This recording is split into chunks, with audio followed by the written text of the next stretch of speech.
Tracy Broughton. Tracy, look at this bling. I know. I mean, you're taking it to a whole nother level. If you have to have one, you might as well bling it out, right? You may as well. So you have had quite the story. I mean, you were kidnapped in a car at 3, was it? Correct. And then had 2 car accidents. Correct. One that you were able to walk away from, one that left you in a wheelchair. For 11 years. 11 years. And now you're walking again. Yep, I stood in 05, I went to 2 crutches in 06, and now I'm down to 1 blinged out one. Woo! That's amazing, amazing. Yes. So what do you attribute it to?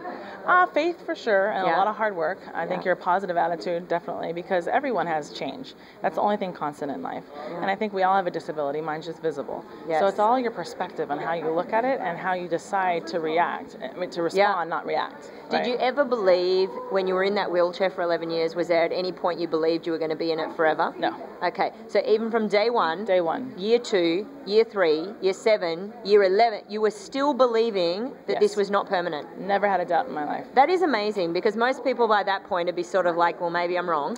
Yeah, even the doctors, after a year and a half, they're like, getting reality. And everyone's talking, negative and making you think that you're crazy. Yes, so you had to keep that faith and belief that you were going to be able to do this. I would look at the card and it said practicing medicine. And I'm like, I have something higher than that. So I never really believed it. And I just knew it was... At the doctor's card? Yes. So you'd be like, all they're doing is practicing medicine.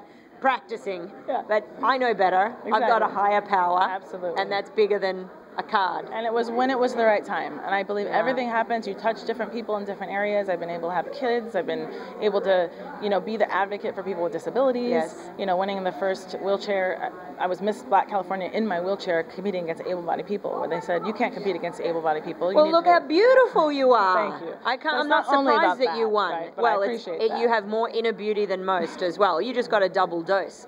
Yeah, maybe because you have so much inner that you got to have extra on the outer. Yeah, I guess I have to. So what do you think, if people are out there, I mean, I do a lot of interviews with people who've been through abuse, kidnapping, domestic violence, eating disorders, and how do we move forward from that kind of tragedy?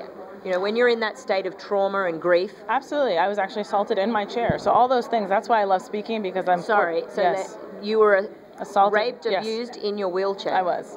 So you've been through all of these accidents, all of this trauma, and that has to happen on top of it. Absolutely. Did but that I still feel floor blessed. you at the time? Those are the hardest. The 3. My mom passing because I had no control over it. Yeah. Being raped in my chair and being assaulted in my chair because I didn't have any control. Like everything else I thought I had control over. Yeah. So what I finally realized is, although to everybody else it didn't look like I was giving an excuse or blaming, because that was my MO, no excuses. Yeah. But internally it did. It kind of ate at me a little bit. But when those things happened, I realized I had to take responsibility. I couldn't start blaming anybody else, even internally. Like I didn't tell anybody else I was blaming them, but internally.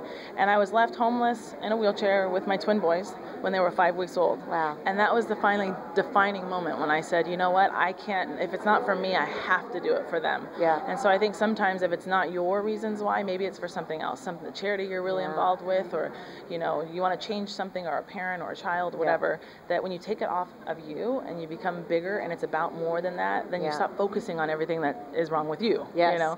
And so at that moment I said, you know what, that's it. And that's when, first Black Miss America, disabled, started my business, Couture Crutches, and made something positive out of it. Couture Crutches, I love it. Check it out. Yeah, so it's interchangeable so that you can be blinged out. Oh, you can change your bling? Exactly. So what's your favorite color bling? Oh, this, of course. This is it, yes, the Diamantes. But you have like red bling and red and black and sports and leather and feathers. Leather.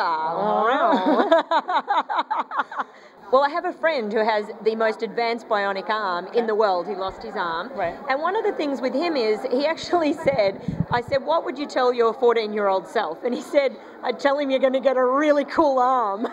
And so there are some gifts in our disabilities sometimes, because it's taken him on this incredible journey. Absolutely. So what has been the gift for you in all of this tragedy? I think just to make the best of every situation, and then for my children. Yes. One of their best friends is autistic. They see no color, no lines, no disability. Everybody's everybody. And so to have them have that wide mind space of anything's possible and not to prejudge or judge people has been the biggest gift that I could give my kids. Yeah. And to show them that anything's possible. It doesn't matter how bad it may seem or how long it may take. Go to therapy 3 times a day. Push it, whether it be your sports or your school or whatever you're dreaming to be. And so the biggest gift is what I can pass down to my children.